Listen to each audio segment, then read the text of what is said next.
Before we get into this video, make sure you hit like, share my videos, subscribe if you haven't subscribed already. Also, make sure that your notifications are on and they're set to all. Now, let's get into this. But first, quick commercial break. Now, this year is already whizzing by, huh? You're a year closer to retirement, but are your savings a year closer? If they're not and you're worried that you won't make it, get in touch with Noble Gold about putting precious metals in your IRA or 401k. You won't get hassled. They'll just lay out your options. And this month, they're gifting a 1/10 ounce solid gold American Eagle coin with any qualifying plan that you start. And all you got to do is call 877-646-5347, or you can visit noblegoldinvestments.com. That is noblegoldinvestments.com. Now, let's get to this video. What's going on, America? Welcome to Kevin's Corner, where I try to make sense out of nonsense, y'all. And I ran across something that we can use as a training tape, y'all, to show the difference between the way folks on the right think versus folks on the left. Also, to break down how they both approach the same subject or argument and how they formulate their position, their topics, their opinions, their facts, how they perceive. So we're going to attempt to dive into the mind of how left-wing commentators see the world. We're going to have to put on our liberal lenses, because you know, with liberal lenses, you see everything through the eyes of racism, victimhood, progressivism, fighting against the system, always a hidden motive, things like that. Now, I don't know if these two men that we're going to be using as an example, I don't know if they are aware of what they're doing and how they formulated their arguments. Is it tailored towards, say, pushing progressive agendas? Are they tied in with the Democrats? I don't know.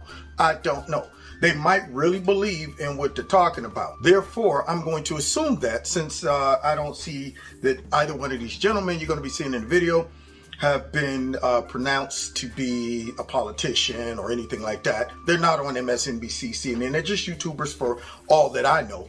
But their argument is very Democrat-ish, very fake news-ish, very progressive-ish.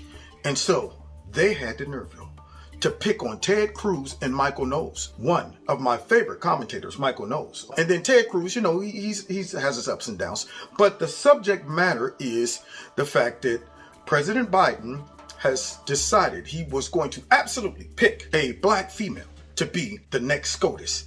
And so with that being said, let's get into it, y'all, so I can show y'all how this mess be operating, how they be, you know, faking people out. You know what I'm saying? I'm about to expose all that mess. Let's get it. So the first guy, he starts off by using a clip from the White House press briefing with Raggedy Patty and I guess what you can call a reporter or something like that, that's been stuck in here to ask some questions. Now listen to how the reporter formulates the questions. The Supreme Court.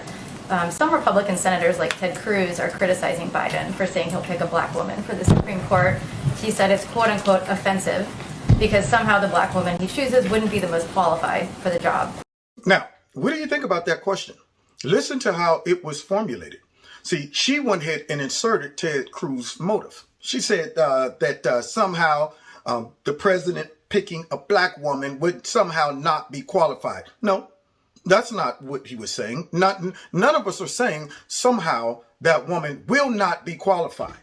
The point is that President Biden, along with the Democrats, they use race and all of these other broken down identity politics categories to pick the person based on that first over the fact that they're qualified. And we're going to see that as we go through my little training tape to show y'all examples of what I'm talking about. But she formulates the question to sound as if Ted Cruz's whole motivation for having a problem with this was because he don't believe black women are qualified. Can you see the shenanigans developing early? Let's continue. Listen, Biden, the fact that he's willing to make a promise at the outset that it must be a black woman, I gotta say that's offensive. Right. You know, black women are what, 6% of the U.S. population? Okay. He's saying to 94% of Americans, I don't give a damn about you. You are ineligible. And he's also saying it's actually an insult to black women. If he came and said, I'm going to put the best jurist on the court, and he looked at a number of people and he ended up nominating a black woman, he could credibly say, okay, I'm nominating the person who's most qualified. He's not even pretending to say that. He's saying, if you're a white guy, tough luck.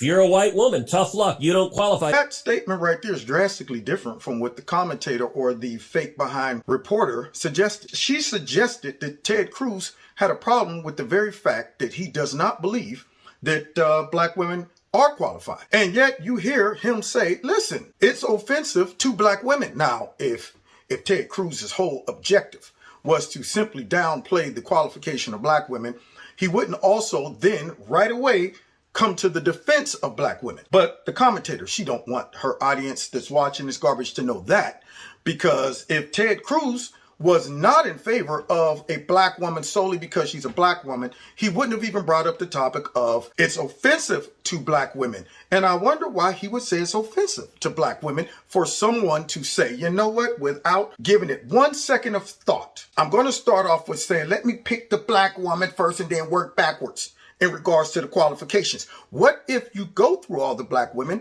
and none are qualified, but you've made the promise up front to pick a black woman? Do you go ahead and just pick one that isn't? How about start with, I'm going to pick me a qualified Supreme Court justice, and then if, you know, it happens to be a black woman, then I'll pick that person, or so on and so forth.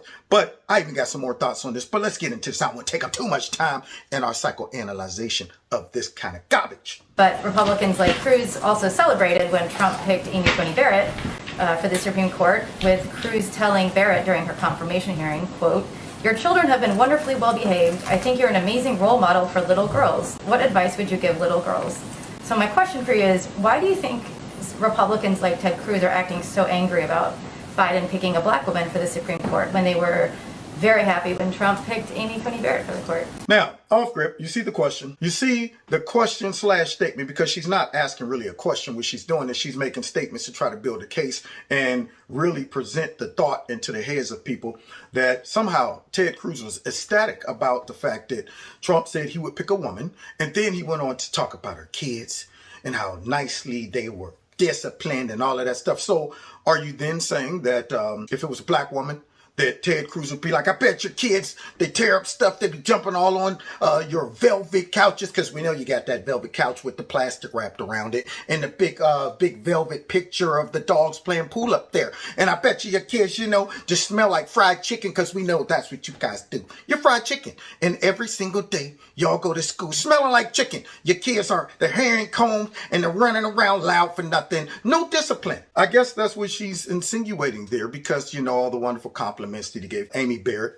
And so now she sets it off. Why do you think? Now she knows what she really wants the people to think, but she pretends she's asking Raggedy Patty, why do you think Ted Cruz has a problem with Biden picking a black woman? I read that exact quote yesterday. I'm glad lots of people are following it.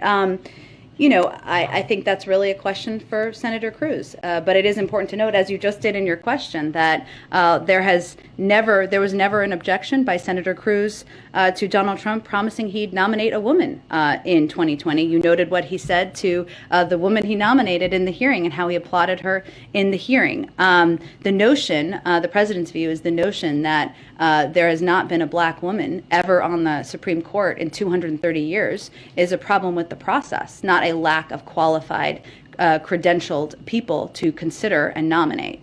You know, that's his view, but I think that's a question best for Senator Cruz. Why do you think, what's the difference between Trump picking Amy Coney Barrett and saying he'd pick a woman in advance and Biden picking a black woman? That's exactly why I called out this issue yesterday, but I am blissfully not a spokesperson for Senator Cruz, so he can best answer that question. Now, isn't that kind of ironic that she would ask the question again and emphasize certain things?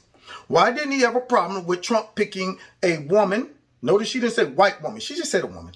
You know, picking a woman for his Supreme Court justice pick versus Biden picking a black woman. See, now, why is she emphasizing that? She keeps drilling at home, black woman, black woman, black woman. She wants people to draw that contrast, to come to a conclusion that Ted Cruz has a problem with Biden's, we don't even know who the pick is, because, see, remember, he started off with, I'm picking a black woman. So therefore, the assumption is Ted Cruz has a problem with the fact that he said, I'm going to pick a black woman just because she's black, meaning Ted don't like black women, versus Ted is saying that you are really downplaying the worth, the effort, the qualifications of black women if you pick them just because of that. And then on the other side, if the black woman happens to not be qualified, now you're in a pickle because you done promised up front to pick a black woman. So she's trying to slide in the narrative that Ted Cruz has a problem simply because the woman is black. So now let's see Raggedy Patty as these two are playing catch with the narrative. Here we go. Now, here's the little turd. The first one. The first liberal commentator who's using these clips for his little reference, okay? Now, understand, watch how his thinking is. Watch how he strings together his argument, okay? Here we go, y'all. Y'all ain't know y'all was getting a training class on how to destroy liberal narratives and win these arguments. Let's get it. God bless you. God bless America. Don't forget to hit that like button, share my videos, find me on Facebook, Twitter, Instagram, all those good things. And please check out Extreme Teas, my sponsor. If you like their products, please click on the link below this video. Put Kevin in a promo code. You'll get a 20% discount. If you'd like to donate to Kevin's Corner, feel free. The links are below this video. If you want to be a part of my $2 a month club, also feel free to do that. All it entails is you simply dropping $2 a month into one of those links below the video. Or if you want, you can drop a nice big fat lump sum in there to offset the stuff that we know goes on with big tech. If you haven't subscribed to my channel, please subscribe. Make sure that you are still subscribed. And finally, set your notification button to all, because YouTube is playing games, y'all. Now, God bless you. God bless America. See y'all next time in Kevin's Corner.